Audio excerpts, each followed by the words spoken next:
शिमला में हुआ 82वां अखिल भारतीय पीठासीन अधिकारियों का सम्मेलन। उद्घाटन सत्र से वर्चुअली जुड़े प्रधानमंत्री नरेंद्र मोदी, लोकसभा स्पीकर ओम बिरला और राज्यसभा के उपसभापति हरिवंश भी रहे मौजूद।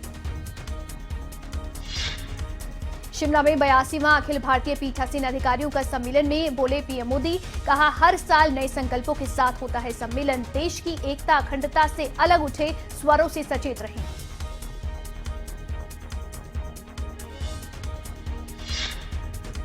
सम्मेलन में हिमाचल के सीएम जयराम ठाकुर भी शामिल। उन्होंने कहा AIPOC 2021 में अपना शताब्दी वर्ष मना रहा है। पहला सम्मेलन भी 1921 में शिमला में ही आयोजित हुआ था। कार्यक्रम को लेकर सीएम जाहिर ने खुशी की।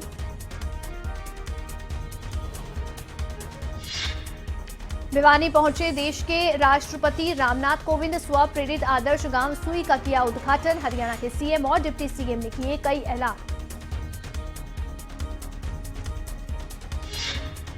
बढ़ते प्रदूषण को लेकर सुप्रीम कोर्ट में केंद्र ने दायर किया हलफनामा। दिल्ली ने कहा वर्क फ्रॉम होम करना मुश्किल। सीजेआई बोले क्यों मुमकिन नहीं वर्क फ्रॉम होम, बहस करने नहीं समाधान के लिए आए हैं।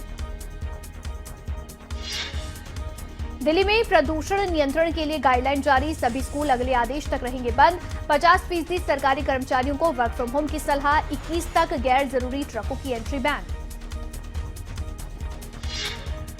ऑनलाइन बाल यौन शोषण मामले में सीबीआई की सबसे बड़ी कार्रवाई। 14 राज्यों और केंद्र शासित प्रदेशों में एक साथ 77 जगहों पर मारा छापा। 83 आरोपियों के खिलाफ 23 मुकदमे दर्ज। देश में कोरोना मामलों में आई कमी। 24 घंटे में आए 10,197 कोरोना केस। 12,134 मरीज ठीक होकर घर लौटे। 24 घंटे में 301 लोगों की कोरोना से जान गई। किसान आंदोलन पर कृषि मंत्री जेपी दलाल का बयान। किसान आंदोलन में किसान नहीं बल्कि राजनीतिक दल के लोग शामिल, क्योंकि किसान खेतों में कर रहे हैं आंदोलन। इंसो के राष्ट्रीय अध्यक्ष प्रदीप देशवाल की हरियाणा सरकार को चुनौती। इंसो के छात्र आज से ही सड़कों पर उतरेंगे। पानीपत सिविल अस्पताल में खाने में मिली छिपकली। खाना खाने से कई लोगों की बिगड़ी तबीयत। एक निजी संस्था की ओर से दोपहर के वक्त बांटा गया था खाना। फतेहाबाद में रोडवेज बस व्यवस्था से छात्र परेशान। जान जोखिम में डालकर सफर करने को मजबूर। बस की छत पर बैठकर सफर करती नजर आईं छात्राएं। आरोपों से घिरा रेवाड़ी का स्थानीय अस्पताल। डिलीवरी के दौरान महिला के बच्चे की मौत। अस्पताल नर्स और स्टाफ बॉय पर मारपीट के भी लगे आरोप। जींद में कार और ट्रक की टक्कर में एक की मौत। ट्रक चालक ट्रक छोड़कर मौके से हुआ फरार। जींद रोहतक NH 352 पर हुआ हादसा।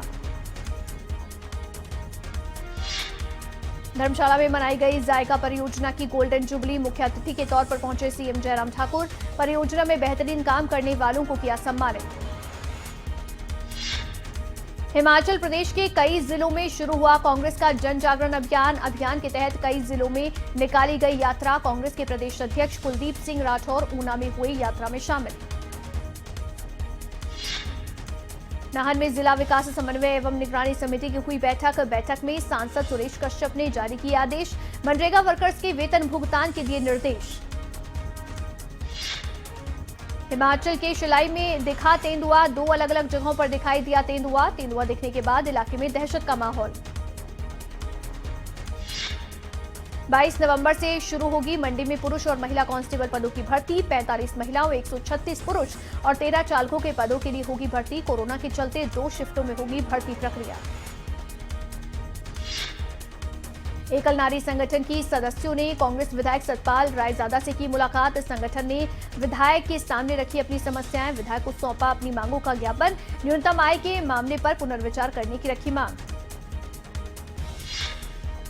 बिलासपुर के गोविंद सागर झील के किनारे बसी ग्रामीण को मिली बड़ी सौगात। 15 साल के बाद करीब 5 गांव की जनता को मिली सड़क और पीने के पानी की सौगात। करीब 4 करोड़ रुपए से पक्की होगी सड़क। 3 करोड़ की पीने के पानी की स्कीम बनेगी। बीजेपी राष्ट्रीय अध्यक्ष जेपी नड्डा ने किया उत्तराखंड का दौरा। जिला बार एसोसिएशन के पूर्व अध्यक्ष सुभाष छाबड़ा से मिले जेपी नड्डा।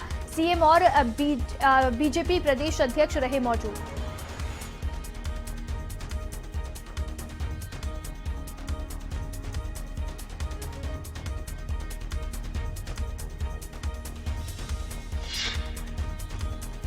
उत्तराखंड के दौरे पर दिल्ली के उप मुख्यमंत्री मनीष सिसोदिया। उत्तराखंड के व्यापारियों के साथ कई महत्वपूर्ण मुद्दों पर की चर्चा। हर घर भाजपा घर घर भाजपा अभियान के तहत विधायक प्रदीप बत्रा ने लोगों को किया जागरूक। जनता को बीजेपी की नीतियों से करवाया अवगत। जनता तो बीजेपी का पटका पहनकर भी किया स्वागत। उत्तराखंड किसान मंच के प्रदेश अध्यक्ष भोपाल सिंह चौधरी के राज्य सरकार पर आरोप। कहा, अपने चहेतों को लाभ पहुंचाने के लिए स्टोन क्रशर नीति में किए बदलाव। गंगा और इसकी सहायक नदियों पर इसका गलत प्रभाव होगा।